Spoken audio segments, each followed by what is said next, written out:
أعوذ بالله من الشيطان الرجيم. بسم الله الرحمن الرحيم.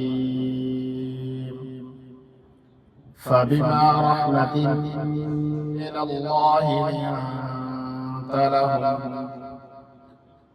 ولو كنت فظا غليظ القلب لانفضوا من حولك فاعف عنهم واستغفر لهم وشاورهم في الأمر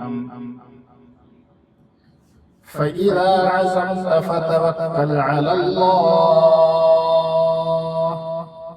إن الله يحب المتوكلين. إن ينصركم الله فلا غالب لكم وإن يخذلكم فمن ذا الذي ينصركم من بعده وعلى الله فليتوكل المؤمنون. صدق الله العظيم. فبما بس یہ اس لیے رحمت من اللہ اللہ کی رحمت ہے لنتا کہ آپ نرم دل ہیں لہم ان کے لیے ولو کنتا اور اگر آپ ہوتے فظاً تند ہو غلیظ القلب سخت دل لانفضوا من حولک تو یہ آپ کے گرد جمع نہ ہوتے. فاعفو پس معاف کیجئے عنہم ان سے واستغفر لہم اور ان کے لیے مغفرت مانگیے وشاورہم اور مشورہ کیجئے فی الامر معاملات میں. فَإِذَا عَزَمْتَ پس جب آپ پکا ارادہ کر لیں فَتَوَكَّلْ عَلَى اللّہ پس اللہ پر بھروسہ کیجئے. ان اللہ بے شک اللہ یحب پسند فرماتا ہے المتوکلین بھروسہ کرنے والوں کو. ان ینصرکم اللہ اگر اللہ تمہاری مدد کرے فلا غالب لکم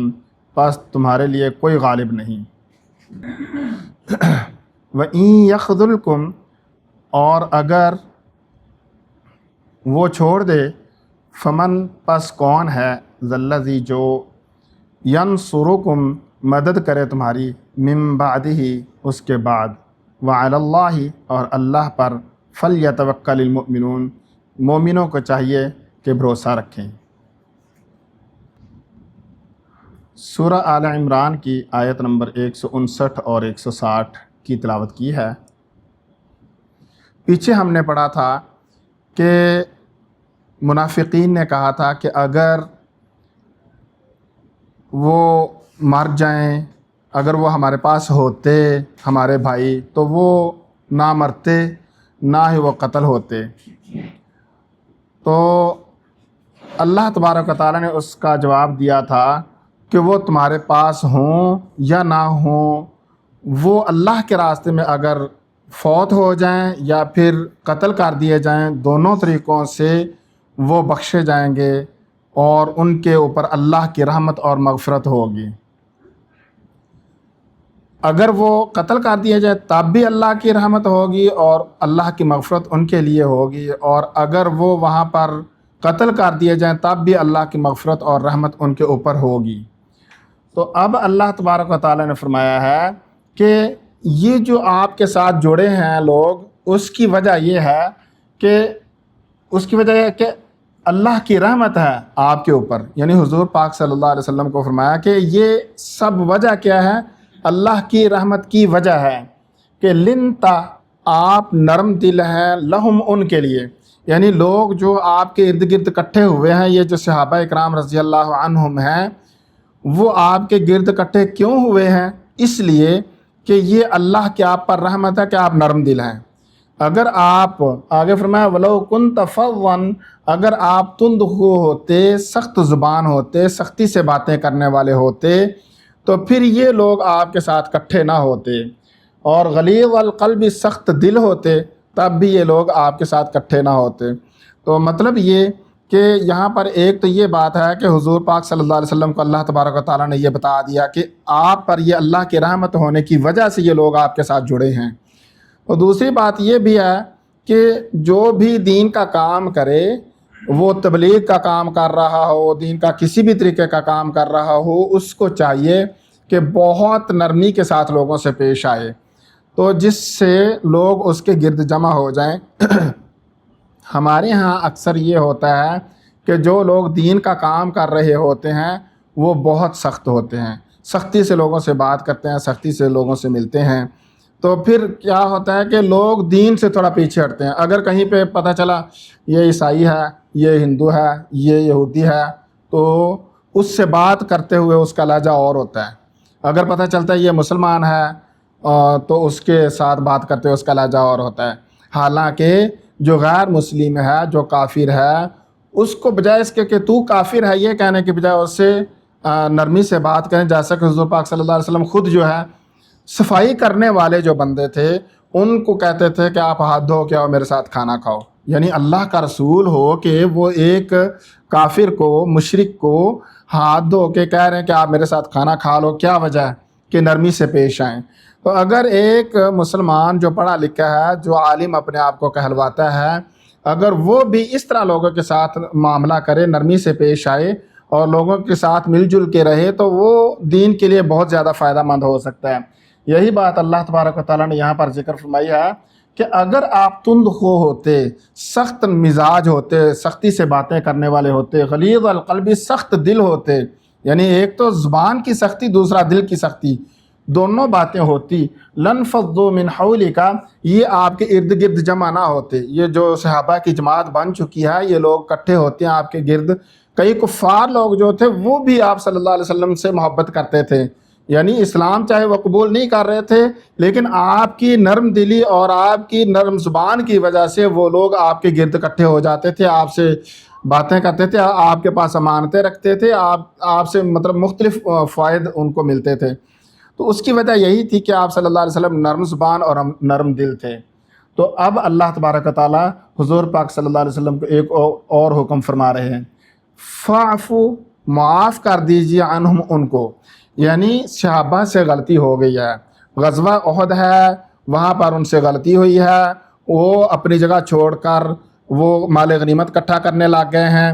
اور 2 دفعہ اللہ تبارک و تعالیٰ نے پیچھے فرما دیا کہ اللہ نے عفا اللہ عنہم، کہ اللہ نے ان کو معاف کر دیا ہے۔ 2 دفعہ اللہ تبارک و تعالیٰ نے خود اعلان فرمایا ہے، اور تیسری بار یہاں پر حضور پاک صلی اللہ علیہ وسلم کو فرما رہے ہیں کہ فاعفو عنہم، آپ بھی ان کو معاف کیجئے، اس بات کو چھوڑ دیجئے، جو ان سے ہو گیا ہے۔ تو واستغفر لہم، اور ان کے لیے معافی طلب کیجئے۔ ایک تو یہ کہ آپ ان کو خود معاف کر دیجئے، اور دوسرا اللہ سے بھی ان کے بارے میں معافی مانگیے۔ تو یہ ان لوگوں کا مقام ہے، یعنی صحابہ اکرام رضی اللہ تعالی عنہ جو لوگ ہیں ان کے بارے میں ایک تو یہ ہے کہ آپ جو ہے ان لوگوں کو آپ خود اپنے دل سے یہ بات نکال دیجئے اور ان کو معاف کر دیجئے۔ دوسرا یہ حکم فرمایا کہ آپ ان کے لیے اللہ سے مغفرت بھی مانگیے۔ تو اس سے پتہ چلا کہ صحابہ اکرام رضی اللہ عنہم کی جو جماعت ہے نا، وہ بڑی اعلیٰ جماعت ہے، کہ اللہ تبارک و تعالیٰ، غلطی ان کی ہے، غلطی صحابہ اکرام کی ہے، اللہ تبارک و تعالیٰ نے اپنے رسول کو فرمایا کہ آپ ان کے لیے اللہ سے معافی مانگیے۔ حالانکہ ان کو خود اپنی غلطی کی معافی مانگنی چاہیے، لیکن ان کے مرتبے کو بتانے کے لیے اللہ تبارک و تعالیٰ نے فرمایا واستغفر لہم، آپ ان کے لیے اللہ سے معافی مانگیے۔ اور آئندہ کے لیے فرمایا وشاورہم فی الامر، آئندہ آپ جو بھی کام کریں، جو بھی معاملات کریں، کوئی جنگ کا معاملہ ہے یا دین کا کوئی معاملہ ہے، اس کے بارے میں کیا کریں، آپ ان سے مشورہ بھی لیا کریں۔ ایک تو یہ کہ آپ ان کے لیے اللہ سے معافی مانگیں، اور دوسرا آئندہ جو ہے جو بھی معاملات ہوں دین کے، ان کے بارے میں صحابہ کرام رضی اللہ عنہم سے مشورہ کیجیے۔ تو اس سے پتہ چلا جو اپنے ماتحت لوگ ہیں، جو اپنے ساتھ کام کرنے والے لوگ ہیں، یا اپنی اولاد ہے یا اپنی بیوی ہے، گھر کے لوگ ہیں، جو چھوٹے ہیں یا بڑے ہیں، ان سے مشورہ لینے میں کوئی حرج نہیں ہے۔ تو ہمیں جو ہے جو بھی معاملات ہوتے ہیں، جو ہم کام کر رہے ہوتے ہیں، گھر چلا رہے ہوتے ہیں، یا پھر